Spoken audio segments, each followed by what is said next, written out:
उसने उस लड़की की लाश को उस यंत्र के मध्य रख दिया और उसके सामने ही अपने पिताजी को बैठा दिया। यह दृश्य बहुत ही ज्यादा डरा देने वाला था। उस नवजात लड़की की शव हवा में उठने लगती है। शत्रुघ्न के घर से मंत्र आवाहन की आवाजें आने लगती है और उसके घर से वह चक्र की रोशनी बाहर निकलने लगती है। सभी गांव वाले मिलकर रणधीर, जो गांव का सरपंच है, उसके पास जाते हैं।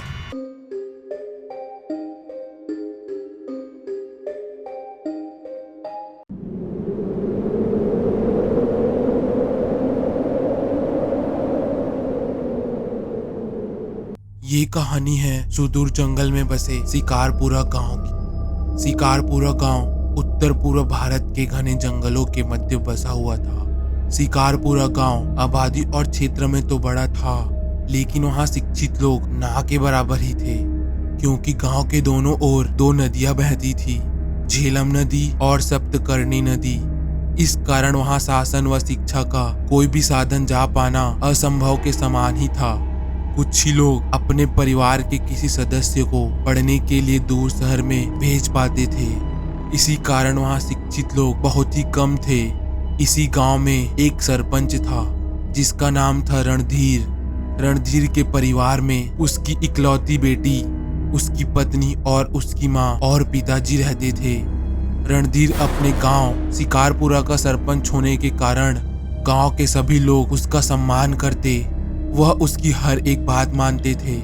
इसी गांव में एक और परिवार रहता था जो थोड़ा बहुत ही शिक्षित था, जिसका नाम था शत्रुघ्न। शत्रुघ्न अपने घर का मुखिया था। उसके दो बेटे अजय और सुमित और उसके पिताजी साथ में रहते थे। शत्रुघ्न थोड़ी बहुत योग शिक्षा और साधना के बारे में ज्ञान रखता था। वह प्रातःकाल ब्रह्म मुहूर्त और शाम के समय अपनी योग शिक्षा का अभ्यास करता था। वह अपनी योग शक्ति से किसी का भी मन पढ़ लेता। यह बात गांव में किसी को पता नहीं था। शत्रुघ्न ने इसे छुपा के रखा था। शत्रुघ्न की इस खासियत के बारे में उसके दोनों बेटे अजय और सुमित को पता था। अजय और सुमित 15 साल के थे। गांव के कुछ बच्चों के साथ ही यह दोनों भाई भी स्कूल नहीं जाते थे, क्योंकि स्कूल गांव से बहुत दूर था। गांव के बाकी बच्चों की तरह भी यह लोग प्रारंभिक शिक्षा गांव में ही लेते थे। एक दिन अजय और सुमित गांव की प्रारंभिक शिक्षा के लिए अपने घर से निकलते हैं, लेकिन वह दोनों वहां ना जाकर जंगल की ओर चले जाते हैं। दोनों सीखने का बहाना करके जंगल के रास्ते निकल पड़ते हैं। जंगल में आगे चलते चलते उनको बहुत समय हो जाता है। दोनों जंगल में बहुत अंदर घुस जाते हैं। आगे चलते चलते अजय और सुमित को एक विचित्र सी गुफा जैसी आकृति दिखाई देती है। दोनों ने पास जाकर देखा तो यह एक विचित्र गुफा थी। तो सुमित बोलता है, भाई मुझे तो बहुत डर लग रहा है, चलो घर चलते हैं। तभी अजय बोलता है, इतनी दूर आ गए हैं तो यह गुफा देखकर चले जाएंगे। अजय की बातों को सुमित मान लेता है और दोनों गुफा के अंदर घुसने लगते हैं। दोनों गुफा अंदर जाते ही अंदर से बहुत सारे काले चमगादड़ उड़ के बाहर निकलते हैं। दोनों बहुत डर जाते हैं, लेकिन वह दोनों धीरे धीरे गुफा के अंदर घुसते ही जाते हैं। जैसे ही वह गुफा के अंदर घुसते जाते हैं, उनको गुफा की दीवारों में विचित्र विचित्र आकृतियां दिखाई देती हैं। उन आकृतियों को दोनों देखकर थोड़ा सहम जाते हैं। इसकी एक आकृति तो ऐसी थी जिसको देखकर दोनों भाई बहुत ही डर जाते हैं। यह एक चक्र जैसी आकृति थी जिसके बीच में इंसान की हड्डी थी। फिर उसी के नीचे एक साधु मिलता है। उन दोनों की उपस्थिति से वह अघोरी जाग उठता है, लेकिन वह उनका कुछ नुकसान नहीं करता है, बल्कि पूछता है, तुम दोनों कौन हो और यहाँ कैसे आए। फिर सुमित बोलता है, हम शिकारपुरा गांव से हैं। हम जंगल में चलते चलते बहुत आगे आ गए तो हमें यह गुफा दिखाई दी, तो हम यहाँ गुफा देखने के लिए अंदर घुसे। उसने डरते डरते जवाब दिया। फिर अजय उस अघोरी से पूछता है कि अघोरी बाबा, यह चक्र जैसी दिखने वाली चीज क्या है जिसके मध्य में मानव की हड्डी है। अघोरी बोला, बच्चे, यह काल चक्र अष्टदिक बंधन है, जिसके उपयोग से पूरा एक गांव मौत के मुंह में समा सकता है। सुमित और अजय यह सुनते ही सहम गए। वह लोग डर से उस गुफा से बाहर निकल गए और जिस रास्ते से आए थे वह उसी रास्ते से अपने गांव की ओर लौट गए। लेकिन यह बात इन दोनों ने किसी से नहीं कही, यहाँ तक कि अपने पिताजी से भी नहीं। कुछ दिनों तक अजय और सुमित के सपनों में खौफनाक गुफा का नजारा आता है। दोनों सपने में ही बड़बड़ाने लगते हैं। अजय और सुमित के दादाजी यानी कि शत्रुघ्न के पिताजी कुछ कारणों से चल नहीं सकते थे। यह क्या कारण है यह सिर्फ शत्रुघ्न को ही पता था कि उनके पिताजी कुछ तंत्र और योग साधना से ही ठीक हो सकते हैं, लेकिन ऐसा करना बहुत जोखिम भरा काम था। अगर यह सब गांव वाले और सरपंच को पता चला तो उनको गलतफहमी हो जाती कि शत्रुघ्न काला जादू करता है। दरअसल यह झूठ है। शत्रुघ्न बस अपने पिताजी की मदद के लिए यह सब कर रहा है, बल्कि यह योग साधना है, काला जादू नहीं। एक दिन शत्रुघ्न को यह अवसर मिला कि वह अपने पिताजी को ठीक कर सके। शिकारपुरा गांव में किसी किशोरी लड़की की मृत्यु अचानक से हुई तो उसके घर वालों ने उस लड़की की लाश को वही गांव के बाहर दफना दिया। जैसे ही आधी रात हुई, शत्रुघ्न ने उस लड़की की लाश को निकाल कर लाया और अपने घर के बीच रख दिया। उसके दोनों बेटे सोए हुए थे। गहरी नींद में उसने अपने घर के मध्य आंगन में द्रव्य स्थानांतरण यंत्र बनाया था जो योग साधना से जागृत होती है। उसने उस लड़की की लाश को उस यंत्र के मध्य रख दिया और उसके सामने ही अपने पिताजी को बैठा दिया। यह दृश्य बहुत ही ज्यादा डरा देने वाला था। शत्रुघ्न ठंडे जल से स्नान करके अपने बालों का त्याग करके एक जनेऊ और धोती धारण करके साधना पर बैठ गया। शत्रुघ्न का योग साधना शुरू हो गया। योग साधना के शुरू होते ही द्रव्य स्थानांतरण यंत्र जागृत हो जाता है और जागृत होने पर वह यंत्र चमक उठता है। उस नवजात लड़की की शव हवा में उठने लगती है। शत्रुघ्न के घर से मंत्र आवाहन की आवाजें आने लगती है और उसके घर से वह चक्र की रोशनी बाहर निकलने लगती है जो गांव के सरपंच रणधीर और गांव वालों को उसके घर की ओर आकर्षित करती है। सभी गांव वाले इकट्ठा हो जाते हैं। वहां गांव वालों के बीच बातें होने लगती है कि शत्रुघ्न के घर से यह कैसे मंत्र आवाहन की आवाजें आ रही हैं और यह कैसी रोशनी आ रही है। सभी गांव वाले मिलकर रणधीर जो गांव का सरपंच है उसके पास जाते हैं और जो भी घटना वह सामने देखते हैं वह उसको बताते हैं। यह सब सुनकर रणधीर सभी गांव वालों के साथ शत्रुघ्न के घर के बाहर आ जाते हैं। शत्रुघ्न का घर बाहर से बंद था। वह मंत्र आवाहन में विलीन था जिसे उसे आसपास की कोई घटनाएं प्रभावित नहीं कर रही थी। गांव वाले और सरपंच शत्रुघ्न के घर की खिड़की से उसे देख लेते हैं जिसमें वह साधना में बैठा हुआ वह एक लड़की की लाश को उसके घर के बीचों बीच रखा हुआ था जो उन्होंने उस लड़की को दफनाया था।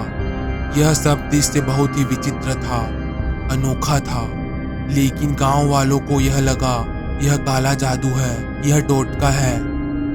उन्होंने शत्रुघ्न का घर का दरवाजा तोड़ा और शत्रुघ्न के ऊपर हमला कर दिया। गांव वाले और सरपंच ने शत्रुघ्न को बोलने का मौका ही नहीं दिया। उन्होंने उनको बहुत मारा, उसके पिताजी को भी बहुत मारा और घसीटते हुए उन दोनों को उनके घर से निकाला। यह देखकर उनके दोनों बेटों की आंखें खुल गई। उनके दोनों बेटों के सामने ही उनके पिताजी और दादाजी को घसीटते हुए लेकर जा रहे थे। अजय और सुमित बहुत ही घबरा गए कि यह सब उनके पिताजी और दादाजी के साथ क्या कर रहे हैं। गांव वाले और सरपंच ने शत्रुघ्न और उसके पिताजी को खींचते हुए ले जाकर सामने बरगद के पेड़ में बांध दिया। सभी गांव वाले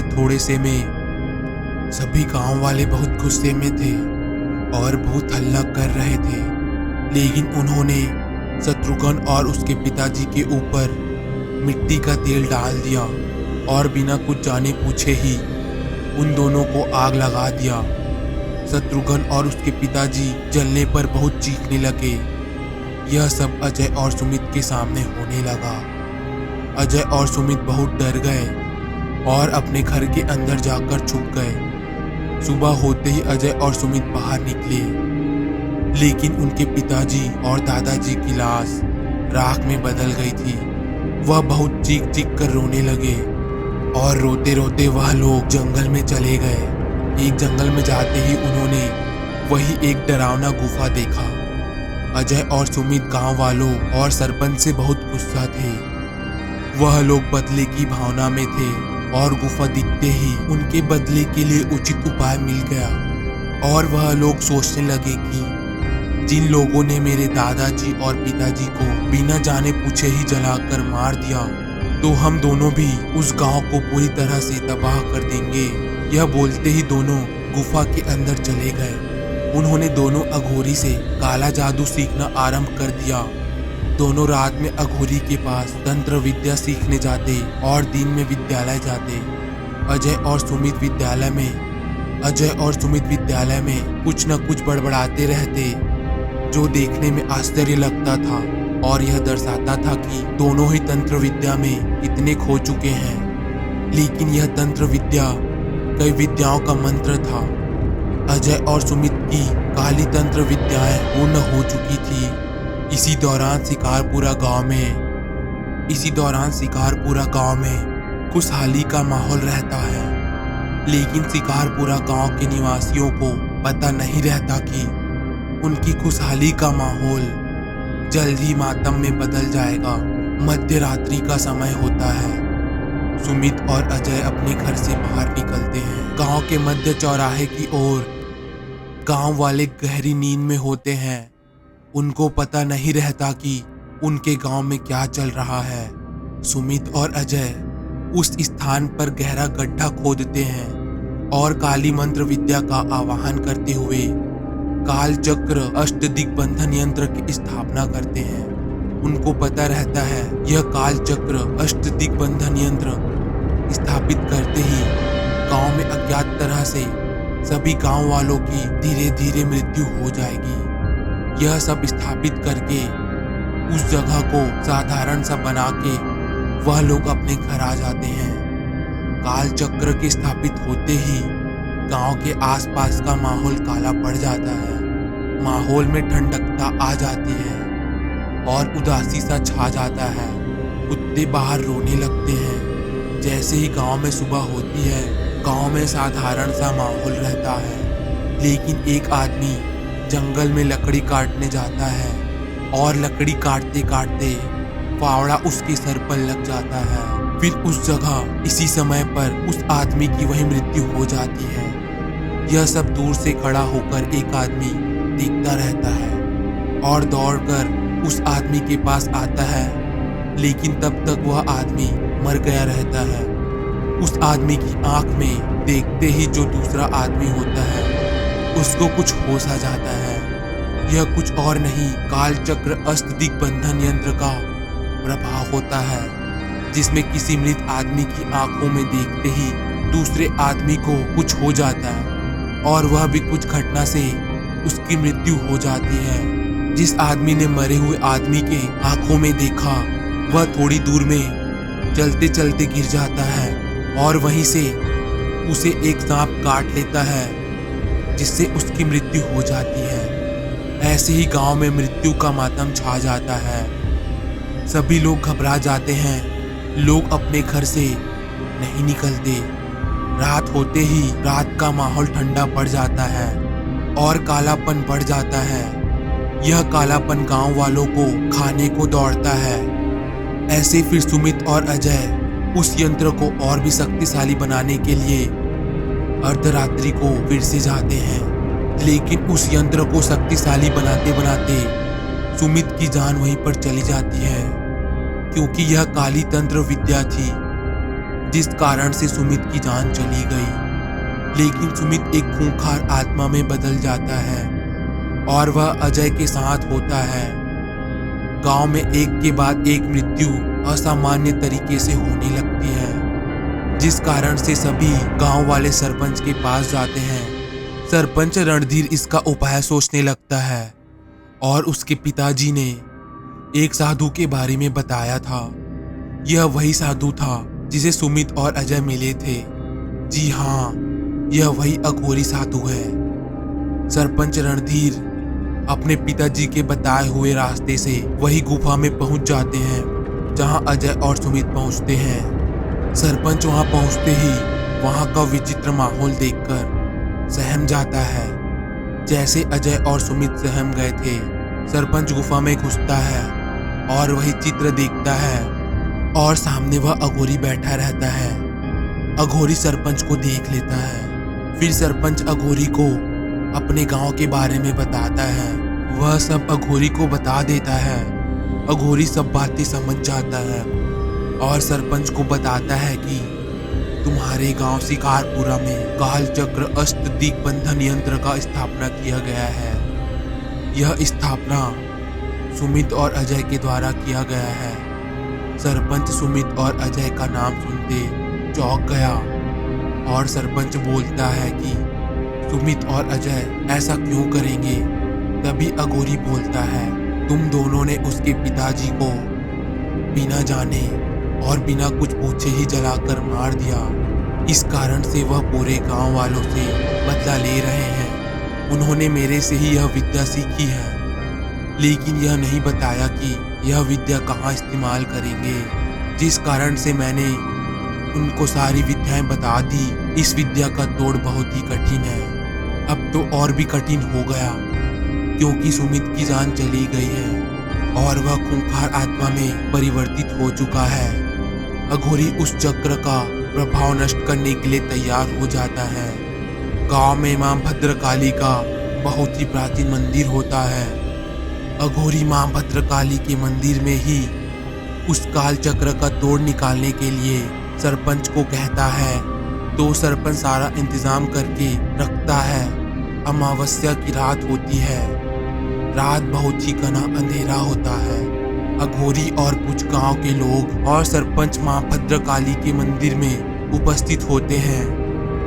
अघोरी मां भद्रकाली का नाम आवाहन करता है, जिससे उसकी आवाज पूरे मंदिर में गूंज जाती है और सभी लोग सहम जाते हैं। फिर अघोरी मां भद्रकाली के सामने एक यंत्र बनाते हैं जो काल चक्र अष्ट दिग्बंधन यंत्र का प्रभाव नियंत्रण व नष्ट करने के लिए होता है। यंत्र के मध्य में अघोरी ने एक हवन कुंड और नरमुंड रखा था।